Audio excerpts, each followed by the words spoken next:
Everybody, back to Segal Talks here on HowlRound TV, howlround.com. My name is Frank Henschke. I'm the director of the Segal Theater Center here in New York City at the Graduate Center, CUNY, the City University. And those who have followed our work, we bridge academia, professional theater, international, American theater.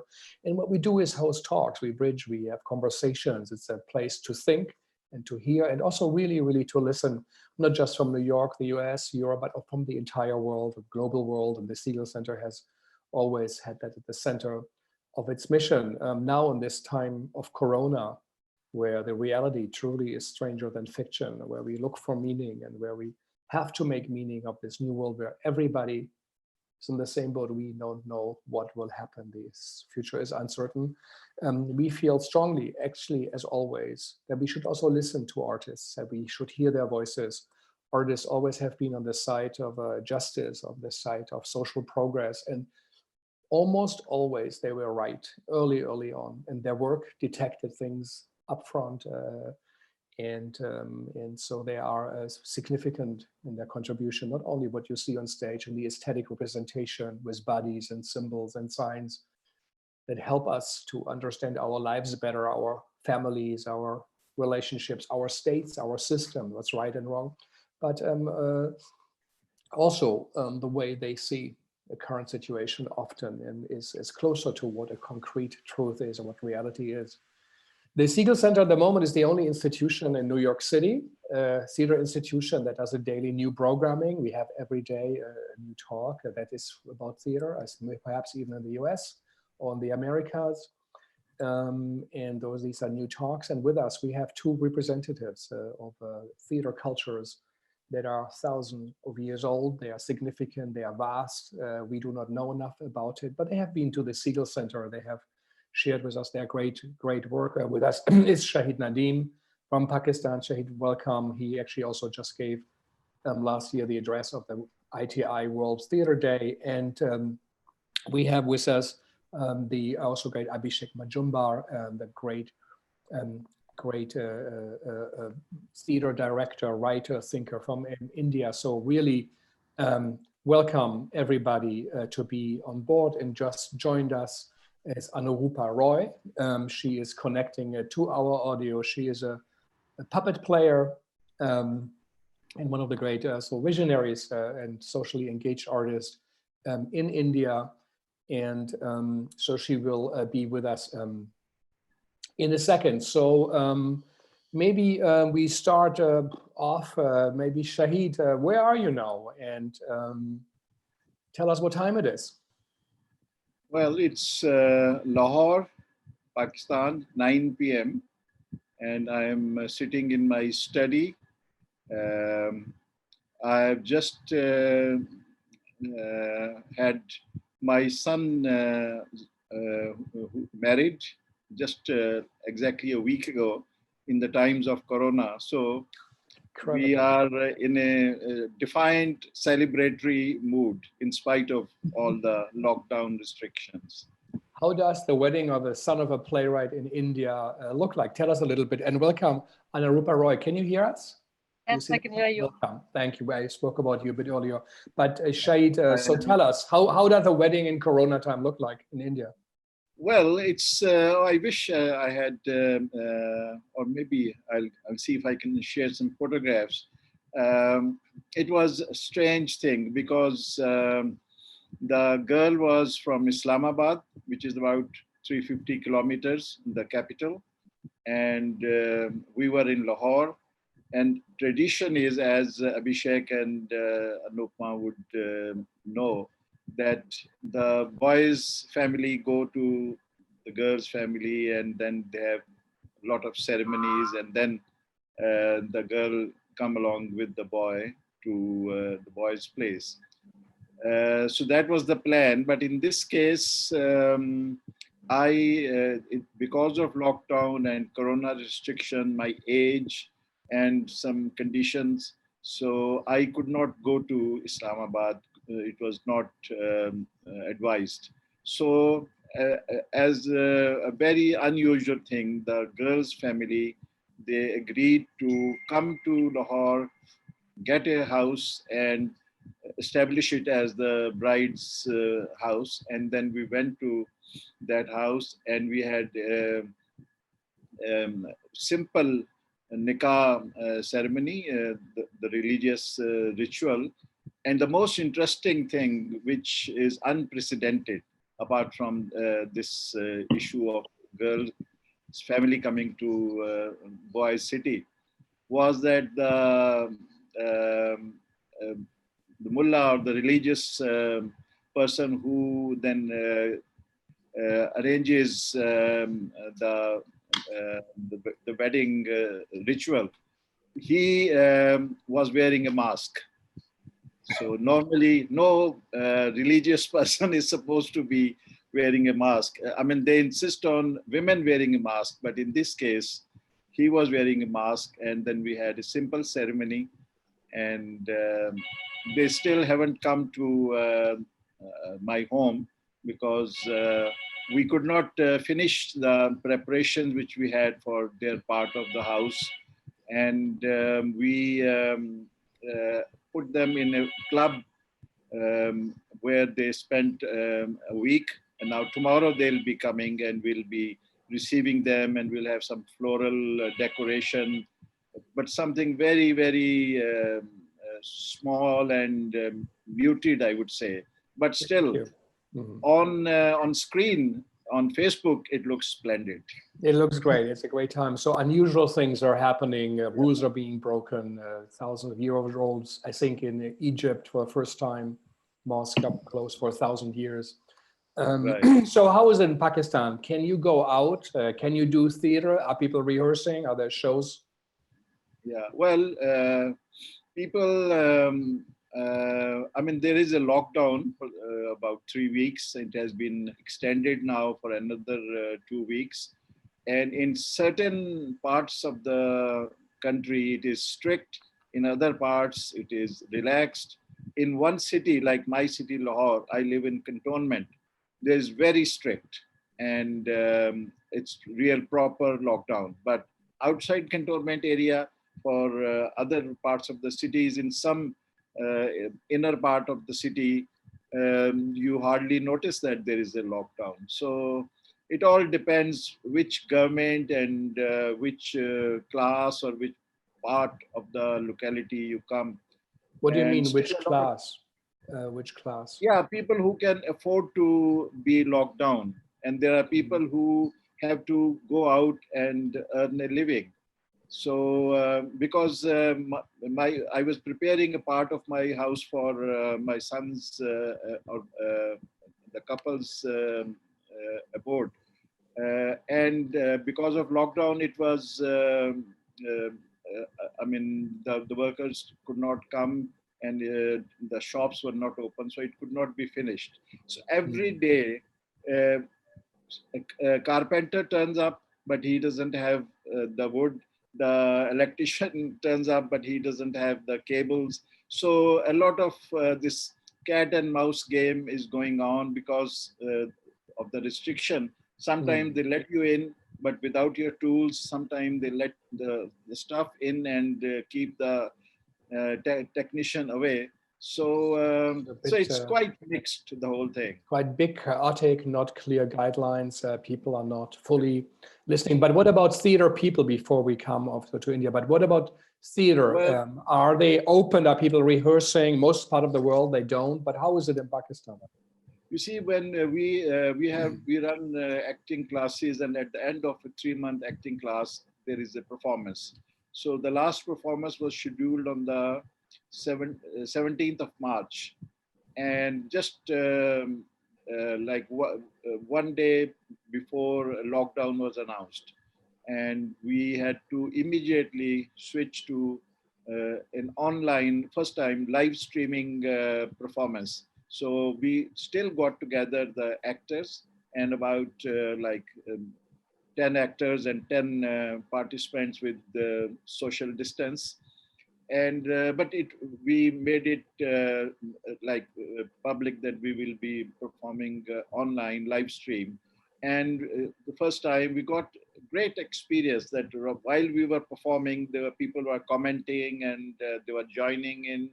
And so there were several thousand people while the live performance, which we do normally in a hall, maybe 400, 500 people. So we did that, but it was still considered a risky thing. So actors were on stage, 10 actors and directors were all in the room performing it was with not a mask, stage, without mask? it was an open air place, like a lawn, house lawn. Mhm. But we had lights and we didn't have a stage or such technical stuff. But still, it was a performance, and on camera, it looked like a fine performance, while on the ground, it was still something very basic. So, so after that, we have been interacting. We have been having meetings on Zoom or Skype.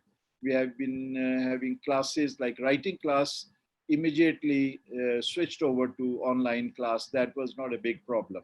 But the acting class students, they are finding it hard how to have acting sessions or Sure. tuition. And theaters are closed? Do you have performances? Theaters are closed. Yeah, they are closed. Abhishek, how is the situation? First of all, what time is it where you are? Tell me your location and. Yeah, now it's about 9:45. I'm in Bangalore, in the south of India, in my house. Yeah. The situation is very, very similar actually to what Shahid Saab is saying in Pakistan. I think there is a lockdown for a similar period of time, as he mentioned, in Pakistan here as well. And there is a large crisis, at least around where I live, and I think in most cities, even in Delhi where Anurupa is, which is a food crisis, essentially. That most of my day now goes in sort of working on that, because there are a large number of people around us who are, many of them workers who are from other parts of India who are here at the moment, migrant workers who have been daily wage laborers, and for last several days they simply haven't made a living. So like there are cases where people had grapes on the day the lockdown was announced, and for 3 days they didn't have food, but they ate grapes. I mean, it's one of those classic, problems in economics one learns of when one is in university. I mean, you see it playing out right now. So there is an imbalance in terms of what does the lockdown mean to different strata of society. What does one have in order to deal with a lockdown? The government has announced that essential services will be provided. But then, of course, what it generally means that for someone like me who lives in an apartment, the essential services do not include me having to go out and make a living every single day. So the essential services are things which come in. But the essential service provider is almost out of that, the purview of what does the essential service provider need as an essential service. I think that that's completely unclear and not catered to. So at the moment, a lot of my time is dedicated to that, with a whole group of volunteers here in Bangalore. So you cook food or you bring food to houses? We are trying to get more and more dry food, like ration, rice, wheat, dal, that kind of thing, because the government supplies have simply not been adequately arranged. People haven't received them. So the attempt has been to do that. But because there has been the lockdown was announced in a matter of 4 hours. It was announced at 8 in the evening to be started at 12 at night. The grains which were supposed to come in from other cities did not come in. So for the first 2 weeks or so, there was a big dearth of grains in general. So automatically one had to serve cooked food, because proportionately you can at least serve a meal to more number of people if you're serving cooked food, rather than if you're giving 5 kilograms of rice. So it is moving now from cooked food to being able to provide dry ration to people. Really, that's the most important thing that is going on in our lives, at least around me. Even theater practitioners in Bangalore, a lot of them are involved in this work at the moment. That is going on. And other than that, my daughter is 4 and she's had a very long holiday. So the rest of the time, my wife and I are mostly with her and trying to make sure that she's able to she's able to deal with this as a summer holiday and not as a pandemic. So these are the two kind of extremes of my life at the moment. Thank you, Abhishek. And Anurupa, welcome, and tell us a bit, where are you now, and how is that situation for you? As you're one of the great puppeteers of India, you're one of the innovators of the genre, perhaps even globally. So where are you now? I'm in New Delhi, and it's about 9:45 now. And the situation is similar to what Abhishek describes, except what happened in New Delhi is the day the lockdown was announced.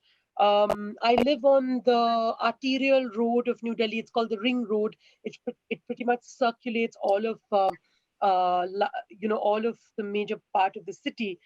So all the daily wage earners, which is essentially the service providers, this is carpenters, masons, plumbers, delivery boys, a lot of people who basically run the city literally fled the city because the key concerns were, what will I eat tomorrow? Because if I'm dependent on a weekly salary or money that comes in because I have a contractual project, and it was also almost the end of the month, so there was a question of paying rents to their landlords. So I woke up in the morning to see thousands of people just walk, and it's really one of the strangest things one sees, because you see it in movies, you see it in documentary films, but it really doesn't strike you till you see this, because it's people carrying children, animals, utensils, literally finishing a life in New Delhi, where they had probably lived for many years, and leaving for their villages, very unsure of what the future held. And the first conversations I had with a lot of them was how some of them had been walking from Rajasthan, for example.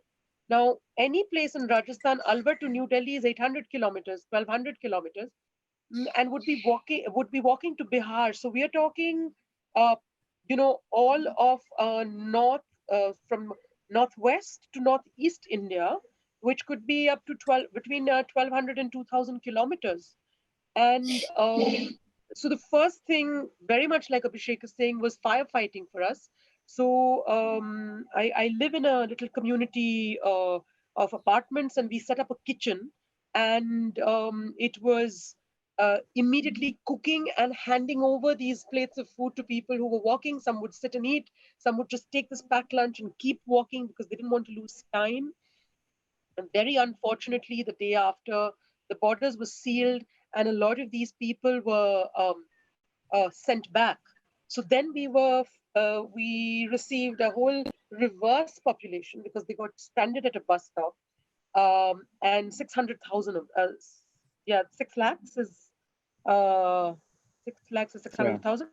That's a huge number. So 600,000 people marched on feet, possibly were ready to walk 1,000 kilometers. 600,000 people. Yes, with women and children, pregnant women, people. I mean, it was really something. And there were people who hadn't eaten in 3 days because they had left Rajasthan the day of the shutdown, and they were walking. They were on their feet. Lots of young children. So the first 2 days was literally feeding this moving population, which stopped very soon because the minute the borders were shut, and I'm very close to not one of the borders, but one of the key gates to the borders, and this entire population turned back. And what was very interesting is the way people in New Delhi literally rose to the occasion, and kitchens popped up everywhere. People were feeding people every day. And once this situation died down, one realized that now there are people in shelter homes with inadequate ration supplies. And the other thing that came to us was, so puppet theater in India is a pretty diverse and very marginalized community. So a lot of puppeteers are seasonal workers. A lot of them are traditional puppeteers. In fact, a mere handful of us actually live in the cities and are what would be called contemporary artists. A lot of them carry on generational work and they're puppeteers for many generations. And the ones who don't farm, the ones who don't have this piece of land to farm on, are often the ones who end up in a slum in urban India. So the first crisis call came from an artists' colony in New Delhi. In fact, a year ago, this colony was broken down and it has existed for 30 years. And they performed the marionettes of Rajasthan, which is a very traditional, very colorful form. And it's a community which is puppeteers, singers, drummers, circus artists, musicians, street magicians. And the first distress call was that there are about 1,800 families, and about 800 were short of food. So the next firefighting was getting enough food to this group of people. The first thing that happened was that a kitchen was set up. The kitchen led to this stampede. So immediately it was, who can we give dry rations to? Who can get food? The minute this was addressed, which took about 2 days to address, we started getting phone calls from Rajasthan saying Jaipur doesn't have any food, Udaipur doesn't have any food.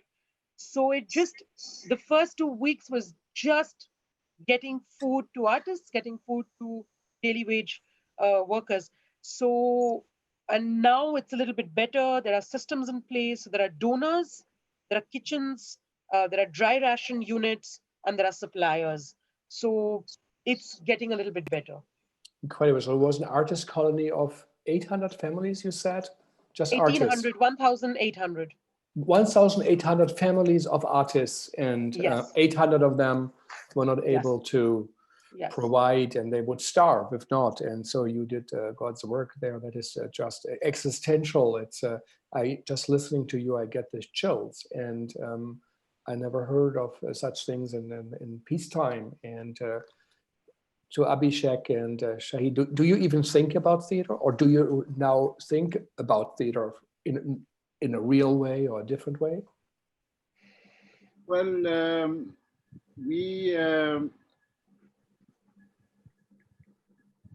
I just got a question from Dr. Fawzia Afzal Khan if we have traditional puppet masters in Pakistan. So I was just responding to her.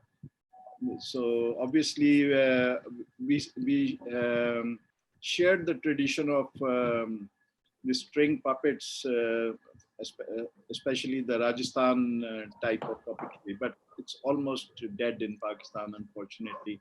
Anyway, about your question of thinking of theater, yes, in fact, in isolation, you think of, you have the time to ponder, to wonder, to think of what to do now, because theater, as I said earlier, theater means interaction, physical interaction, live interaction. That is the thrill and that is the force of theater. And here we are asked to be isolated, even at an individual level, leave alone having a gathering or having some kind of audience. So this is a question which we have been thinking. As I said, for the acting class, which was basically improvisation and then working on a script and rehearsing and then performing. So we are at a loss because our main strength was this interaction, physical interaction, live interaction, either in training or in performance. So we have been wondering, I mean, we were not very keen on social media or on online performance or online teaching. But now we are thinking on those lines.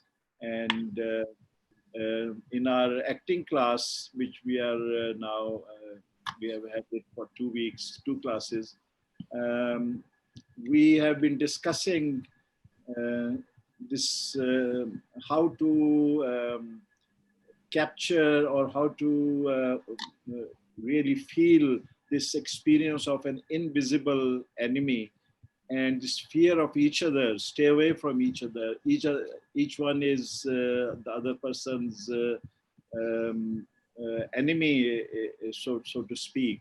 So this, so they are working on this, some stories or some ideas about fear, dar, that how fear affects us, especially fear of the invisible, fear of the unknown. So we are at this stage just discussing various concepts or storyline, and then we are thinking of having some kind of rehearsals and auditions on online, like prepare your work, your not only monologues but also prepare your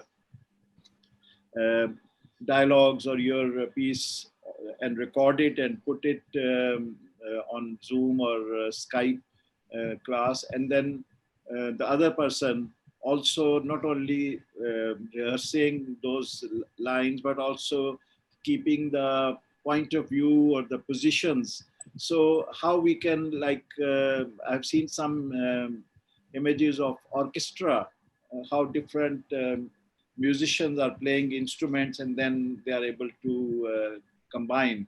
So we are just wondering whether we can have a performance in which we can have on Zoom or Skype like 7 or 8 performers in their own isolated space, and then interacting and performing, uttering dialogue, singing songs, interacting with each other. This is something obviously not what we normally accept as theater, but I think we have to have some open-minded, innovative experiments.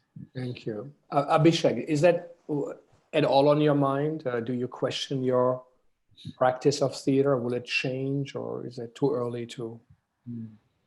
No, actually, in one sense, I'm not really able to think about theater very much at the moment in terms of performance. Having said that, I also think that, till about last week, I was trying very hard to work on the things that I had committed myself to work on. So I was trying to maintain that number of hours I work within all of this. Till I realized by the end of last week, which was already about 3 weeks into the lockdown, that it's futile. I'm pretending to. I'm pretending that nothing is going on outside,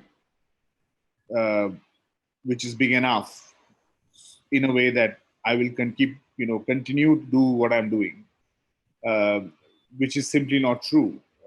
It's kind of also the sort of issue I find university students facing now. That many university students I talk to right now are doing these Zoom classes and so on and so forth.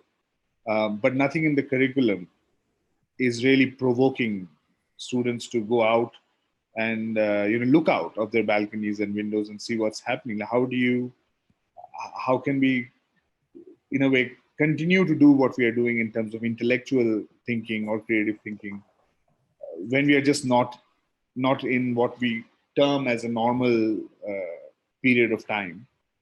So in one sense, I think I haven't been able to think of performance.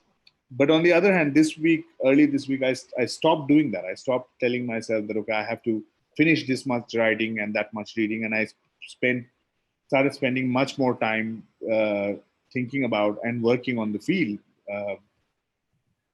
And I think there is something not about performance, but just as somebody who makes work, deeply disturbing about our society, which is revealing itself every day very practically as one steps out and comes back. Because at one level, we are saying this is a time of isolation. So anybody who's stepping out is potentially risking themselves and the society. On the other hand, if you don't step out, there is a clear risk, which is just present. People are going to starve before they die of a virus. It really is that simple. Last evening, I had a list of 1,200 families around me in a 3-kilometer radius who would need food by tomorrow afternoon. Like, we would have to make sure that they get it. It's really that simple. And the other thing that brings up is that I think we do not have a government anymore. You know, we just have an administration, because a government, in its like classical Hobsonian idea, is that you place your security in the hands of a government. But many of the governments that have come into power right now in the world, where we are seeing all these collapses, they have not come to power because people have placed this security. Actually, people have placed their supremacist ideas in the hands of these governments. So all that these governments are doing is protecting a certain class of people. I know places where one kind of person gets food and the other kind of person doesn't get food. You know, like in the same place, there are 5 children who lick a packet of salt after they get it, but 5 houses down the line, they've sort of got food twice. And this is at the lowest level. This is how elections are won. This is how we have ended up framing our society. I'm very worried about that. I'm very concerned. It moves me immensely. Last night, I mean, this is a cliche, but I just simply couldn't sleep for very long, because the imagery of the streets, of the mohalla, it just refuses to leave you because it's so stark. It's no longer, I don't even know how to represent it if I ever wanted to make something. So I'm not even thinking about representation at the moment. Yeah. So you basically, how old is your daughter? 4. She's 4.5. So you put your life at risk in a way to go out, help people. You put your family in the possibility they will have no father. So, and you're not even doing your job. Your job is to do theater, to write, direct, in such an existential situation. And so what do you think it will have an impact on society, on government? Will there be a change? Are people upset enough? Some people say, well, as long as it's not bad enough, people will not go on the street. Do you think this is a turning point? Actually, I think unfortunately it isn't a turning point. That is what worries me even more. Because what we are doing here right now, the big crisis that everybody is in a lockdown, Kashmir has been in a lockdown for, now several months. I mean, for 20 years actually, but okay, technically say 9 months or something. And people have been fine with it. It's all right. It's all right that Kashmir has been on a lockdown. Because it's always that, we always have this explanation that somebody else deserves to be punished for our security. This is the premise in which, big countries like India, America, they seem to be working on this notion that we have to be defended at somebody's cost. It's just that, this virus, it simply tells us that you're not special. It's that simple. There's nothing special about us. So there was no turning point when this whole thing happened in Kashmir. There was no turning point when this happened in the northeast of the country. There have been several protests over the last 3 or 4 months in the country, which was to do with this new bill that the government came out with, which was clearly a very anti-Muslim bill. There were people sitting in processions overnight for months in one place. There was a complete, there was no press release from the government. There was complete, this notion that somebody deserves to suffer for the well-being of essentially the upper caste Hindu. And I think we see versions of this in England. We see versions of this in America. We have seen versions of this in different countries. But this is a great leveler in that way. I don't think this is going to be a turning point for the simple reason that we are not able at the moment to come together ideologically on anything. And hence, even when I go to the smallest, the poorest place, I see the 4 Hindu houses and the 2 Muslim houses separately. When there is no reason for that to happen, there is simply no case for it. But it's gone that deep.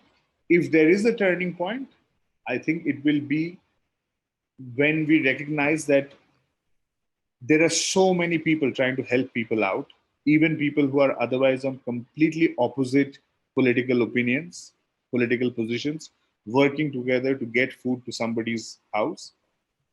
If that solidarity can remain after this crisis, we have some chance. We have some hope of reviving anything. But otherwise, I think I think this is just the beginning. I think we'll see many more of these things, because in the grand scheme of things, there is nothing special about this virus as well. It simply is asymptomatic. That's the only major thing. It's not the most infectious thing that has ever happened on this planet. It is not the most lethal disease that has affected this planet. It's just one of the many things. It's going to happen again. Chances are quite high, but we are not. I don't think we are equipped for it because we simply do not have a government. We have an administration. Yeah. Thank you. Anurupa, when is the last time you had a puppet in your hand? Very recently. I'll just pick up from some of the things Abhishek was saying, that I had my first moment of crisis during one of these sessions of running a kitchen, and the two things that I realized which are very key. One is what Abhishek just talked about is in New Delhi, this whole protest over the law, the very draconian law which was passed, which was clearly an anti-minority, anti-Muslim law, saw a huge number of protests and sit-in protests, which were protests by women. And one of the things that the protest did is artists and people from really all walks of life were just physically present. And what is really interesting is that it has set up these really dynamic networks of people. And when I look at the feeding groups now, I'm on these WhatsApp feeding groups where someone says, "Hey, east of Delhi needs 30 food packages, west of Delhi needs 168 food packages." You see that this network is not new. It's not post the lockdown. This network was made in December when this law came into being and the protests started. So what is really heartening for me is that A, we have a network. B, as an artist, I feel this is a very important moment to have that conversation with people who I had boycotted for a very long time. With people with whom my opinion does not match, and I feel they are bigoted, or they are, it's like we have this deep chasm in our society. So you're always on this side or that side. And I did pick up a puppet. So day after the lockdown, I decided to do these something I've been meaning to do for a while.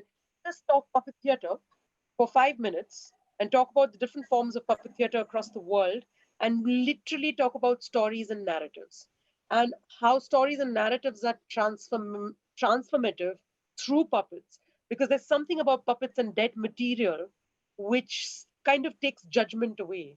You trust a puppet, you don't trust a human being. You're judging the human being for color of skin, for gender, but the puppet is just a puppet.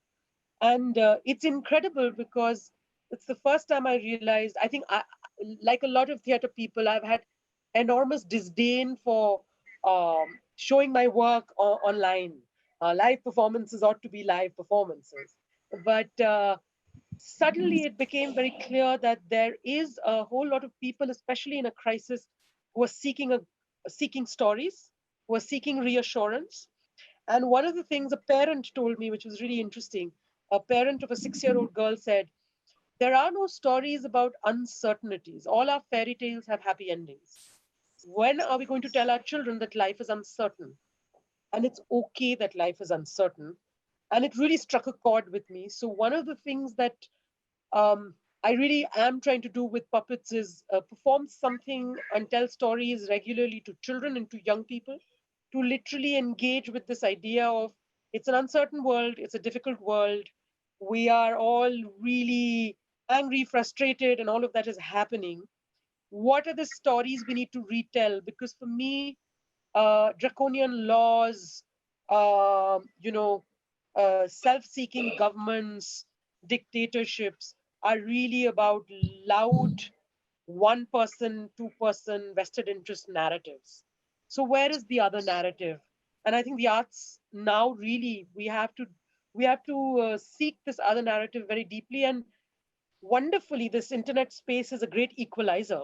You know, you might find it very difficult to get to that prestigious theater and rent it for a day to run a show for 1,000 people, but online, everybody can watch whatever you're performing.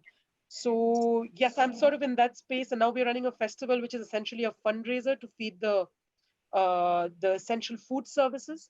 So our shows are going to be aired online completely for free, but people contribute then, and this money goes to the food collections, because the food collections need to run for a long time. We don't know how long this lockdown is going to be.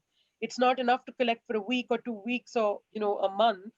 This is something long term till everybody can come back to jobs. And we don't know if there'll be jobs. We don't know what situation the economy will be in. So I'm sort of in a space where I'm looking at, can the arts have a life online? Can it generate funds? Can this feed into all of the things we really need to raise money for right now, including artist pensions, those artists who can't afford to pay rent right now? So it's all of these questions as well. Mhm. What a crazy world. Here's Shahid, and his son has to marry, can marry in the traditional way. And you guys looking out of the window, seeing 600,000 people. I never heard that story. I'm stunned to hear that, marching with on their feet with their children on their back, without on a walk that could be 1,000 kilometers long. It's biblical and in its dimension. Shahid, how is the situation in Pakistan? How are artists supported now? Are they in danger? It seems less dramatic than in India. Yeah, well, about this image of thousands and thousands of people walking for thousands of miles, I'm reminded of the images I've seen about the partition of India in 1947, when sort of hundreds of thousands of people with their families and with their cattle and with their belongings, they had to move from one place to the other, in some cases walking, in some cases being killed. So anyway, I would say that this is something which, in our living memory, it is really a game changer or a turning point. But as theatre people, we cannot abandon the space which we had developed after a lot of struggle, especially in Pakistan, where theatre was considered as something un-Islamic, something which was not part of Pakistan's the new found Islamic culture. So we can't surrender that space. We have challenged in the times of military dictators or in the times of this Islamic militants. They tried to snatch or this space, occupy it, or push us away. And now this strange enemy has entered, and we have to find ways how to combat it, along with helping people who are being very horribly affected by it, especially people who are in need of food or in need of medical attention.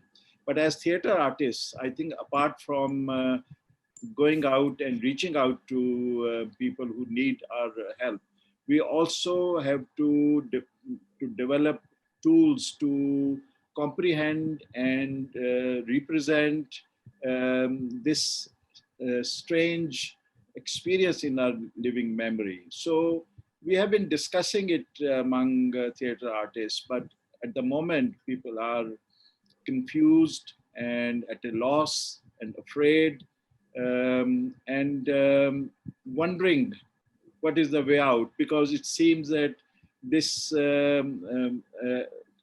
the turning point is actually maybe it's going to be there for many years. So it's not just 6 months, 5 months. So we'll have to learn to sort of meet this challenge, especially for theater artists, but other performing arts also, which require live interaction with our audience. And although right now we don't have an answer, but we in Pakistan, the theater community, we are determined to find a way by which we can still provide theater, a socially meaningful theater in whatever way, either in theater halls, if they are not available, like they were not available during the time of military dictators, then house lawns where we already had a performance. If that is not possible, then through Zoom or Skype or Google or whatever. So I think this is a challenge for creativity also, that although the new technology and new media is not a replacement or an alternative for our centuries or thousands of years of theater heritage, but we should make use of that and develop a form, like when new challenges come, then new forms of art have to develop. So we hope with the learning from each other's experience, we can find sort of way out how to bypass this hurdle created by this invisible enemy. Yeah. I still remember your play you did at the Segal, of the courtyard of the families living together already under such complicated conditions, and one wonders, what are they talking about now? We had Black playwrights with us in New York, and they said their families are preparing their wills. They don't know if they're going to survive. They don't have money. They don't have health insurance. So many work in the service industry. It's a bleak time. It's a time where we really have to question ourselves. The Taylor Mack, who is also from the queer community, said, we protected ourselves from AIDS all these years, and now a handshake can kill us. What does that mean? And Abhishek, your work, and remember your work on climate change. We also got a comment online from someone said who remembered your work so well, John Schultz, and that's great of you to participate. You did the great work on Kashmir also, the James of Aida and others. Do you feel that theater has really changed something? Is there something that in the bleak outlook you have on the government, did theater even work as a tool of social change? Both of you and Anurupa, also as well. Has it been effective? We have the Trumps and your president in Pakistan in charge. Has it really worked? Has it been? Does it have to be different? Did it fail? Yeah. I think, if I may speak, I think definitely. I think theater has been extremely problematic for the governments, which is a good thing. Mm-hmm. Last year, I had this strange experience that one of my plays was stopped in India. Jinzobirka was stopped in India. It was banned. Banned, yeah, big story. And 3 months later, the other play I did was banned in China, which was to do with Tibet. And really, the only redeeming thing about this was whenever now some of my students talk to me about, what is the theater good for, I keep saying, ask the governments, because they seem to know what it is good for. They seem to be absolutely sure that it is something something very dangerous and something that needs to be stopped. Although many, big movies, they have such a bigger audience than anything that I make. I mean, the play I did on Tibet was seen by 5,000 people. It's nothing, compared to the sort of bad press that China gets the rest of the time. Or, the play on Kashmir, maybe so far 20,000 people all over the world have seen it. It's nothing compared to, everything that is being said. But there is something about the combination of having a person standing in front of people, being able to deliver a story, like you're compelled to empathize with that person, and calling out contradiction in society, which governments find it very hard to digest when people start listening to other people calling out contradiction and not simply saying that this is great about the alternative, or this is great, because that's how electoral politics works, right? I mean, right now in India, we're in a world where the only reason for this government to be there is people asking, so what other option do we have? And you go to the theater and you suddenly see, oh my God, there is like 2,000 years of alternatives in front of you from theater around the world, which is telling us that there are not just two ways of thinking, there are 200 million ways of thinking. And that is fundamentally a risk to, a Modi or a Trump or anybody like that and their parties. So I think theater has been extremely successful in doing these things. And at the same time, we are aware that there are these people who are in power in the world right now. What a time that there's Modi, Trump, Bolsonaro. This is like the right wing, dream coming true in the world. And if anything, I think the fact that so many places around the world, from Tehran to Turkey to India, I don't know, I suppose in Pakistan as well, that are getting stopped, it just shows us that the governments are absolutely certain about the power of our medium. I think even more than we are. Yeah. That's the great answer. Theater is a model for something. If interesting, is theater always. It is a model for something, and if it's real on stage, it could be real in life. And I guess that is frightening. And yes, I mean, this is true. It's a fact that even the Nazi censors, when they did the big exhibition of their degenerated art, they picked artists they weren't even famous yet. The Noldes and others, but they saw something in it that was subversive, and we said we do not want others to see that. And so it has an effect. But Anurupa, coming back to your thoughts that the uncertainty of Meredith Monk, who was on the program, said, don't be afraid of uncertainty. She told us, and to be open. And what are the stories you're going to tell? I guess the ones you show now for the fundraisers are existing plays you are redoing. But what might be the stories you think about could be of importance to the audience in India? So one of the things that I've been really excited about in the last decade and a half, I mean a little bit longer, is how in India the epics are, are an area where you have this control over people's thoughts. It's a big political tool, and it's something that our mainstream media and the powers that be are constantly using to play people. And one of the things that excites me about the epics is they really don't belong to anyone, and they're not meant to give you answers. These are stories which have existed for years and years and years. And one of the things that we have been very consciously doing is revisiting the epics to, if not ask big political questions, is to embed some very deep doubts about what is being told to you. Uh, because if you can doubt something which is being given to you as the gospel truth by telling you another aspect of the story, then there's a chance that we can make people question what is the reality that is being presented to you. In India, one of the key tools for the current government has been a very big, loud press, especially television press and online presence, which is selling one kind of narrative. Very interestingly, the idioms, the stories in this are of the epics.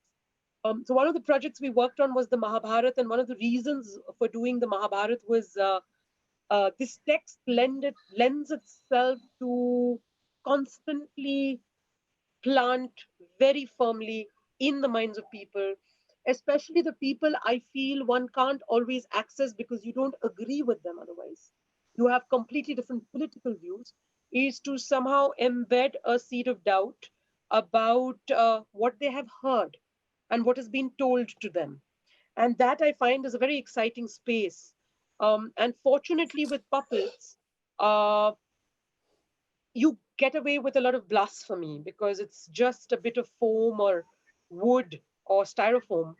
It's not really a human being. And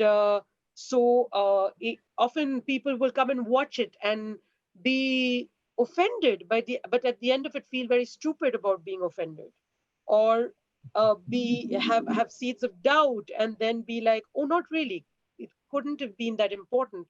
So this is a space we are trying to stride very actively. And so the Mahabharata is one of the stories we are going to stream. And one of the things that I've been doing is continuously having conversations with puppet masters who are 8 or 9 generations of storytellers. Because in India, what has a real hold over people's minds is our televised versions of the epics, which were a major source of propaganda for a while. And interestingly, one of them is back on air, uh, and it's very timely. And so one of the things we do is we immediately after the shows have conversations with these masters who are the carriers of oral narratives. And what they manage to do is immediately say, yes, this is the story, but this is also the story. This is the bad guy, but he is not really the bad guy. If you knew his backstory, he's not really the bad guy. So interestingly, because it comes from this really rich oral narrative and heritage, it's able to I think have this bridge with people. So one of the examples is we performed in Kurukshetra, which is really can be a big right-wing hub, and in our audience were about 400 members of a very extreme right-wing group. And we were performing this particular version of the Mahabharata, and we were a little bit worried about what would happen at the end. And our car was stopped because we were leaving in a theater van and we were going away. And it was stopped by the students, and we had this moment of, oops, anything could happen now. But interestingly, there were 150 students, and they stopped us to say, don't go anywhere. We want to spend some time listening to the stories no one has ever told us before.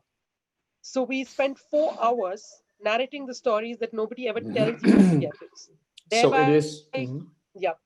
so it is in a way a return to the mythical stories, who in a way Yes. contain the truths, contain everything in it, in just the way we look at it, you know, defines them, and we have to take them back. Quick point, Frank. Yeah.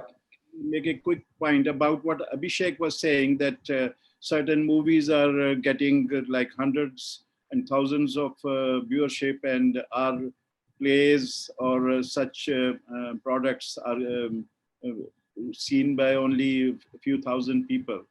I think still, then he followed up with the power of storytelling.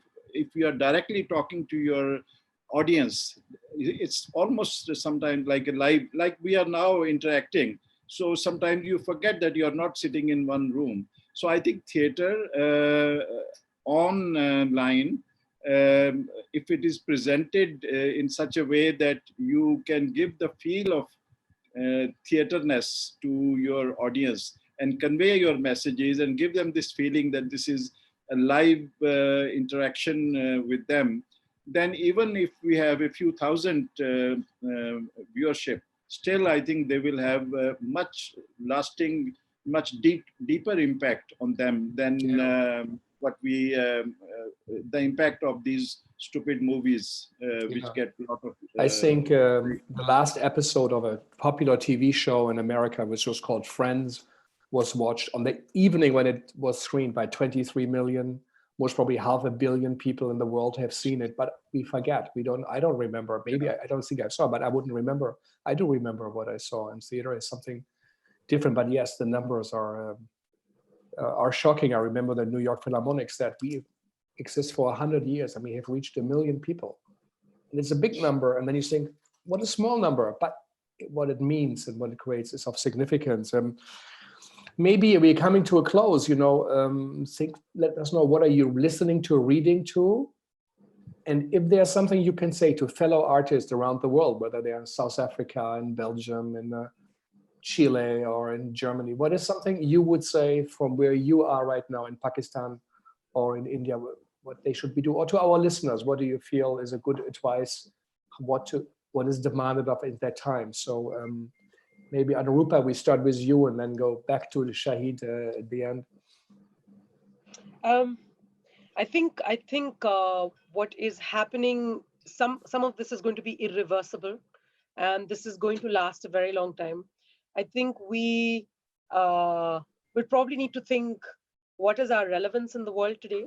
And if we can't perform for people live as much as we could, and in the format that we could, then how and in what ways do we reach out to people is a key question. But I also think it's very exciting because I'm able to sit and talk to Shahid Nadeem ji in Pakistan and to you in America, and we wouldn't have done this if this hadn't happened. And on an everyday basis, I'm talking to artists across the world, artists across India. We just don't have the time to really sit and talk about our practices, why we do what we do. And those conversations are as important as creating work. And I think that is something I've begun to value very, very, very much. Thank you. Abhishek. Yeah. I think what I say to other theater artists is, is to do what we do in theater all the time. It's that we deny death its moment. We create plays, we go to the theater to basically deny death its moment. We extend it, we do all kinds of things with death.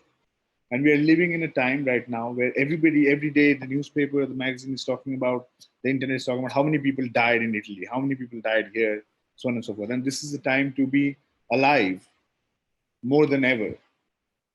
Because if a handshake can kill someone, we also must remember that we have lost a lot of time looking at our gadgets and this and that when we were not alive, when everything was sort of peaceful in one sense.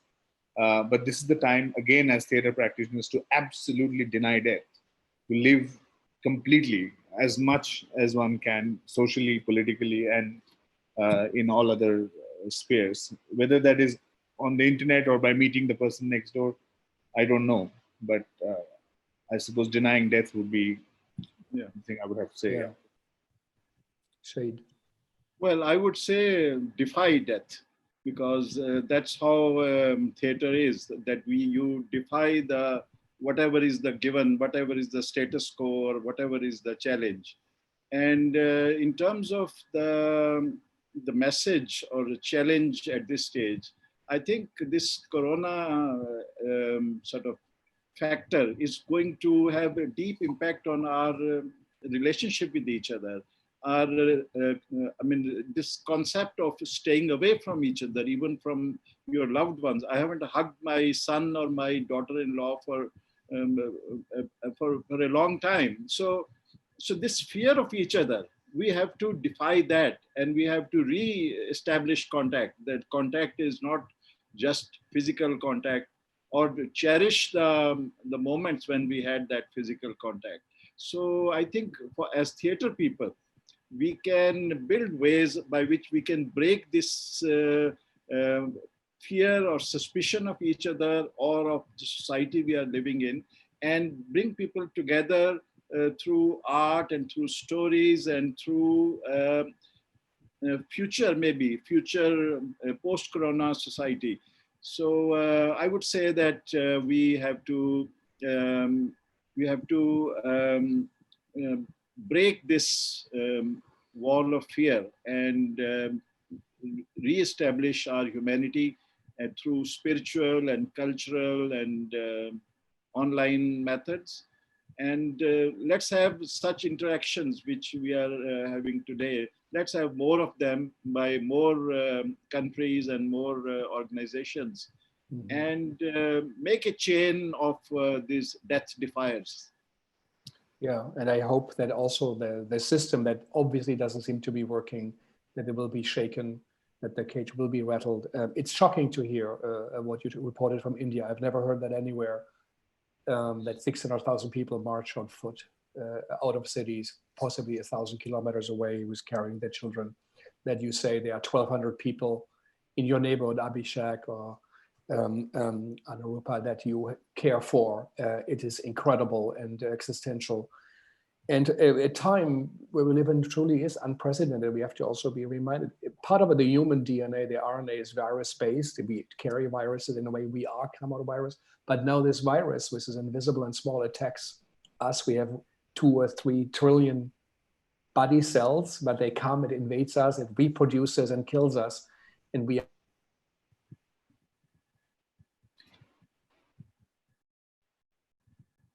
Hello. I think we lost Frank. Yeah. Frank, are you still there?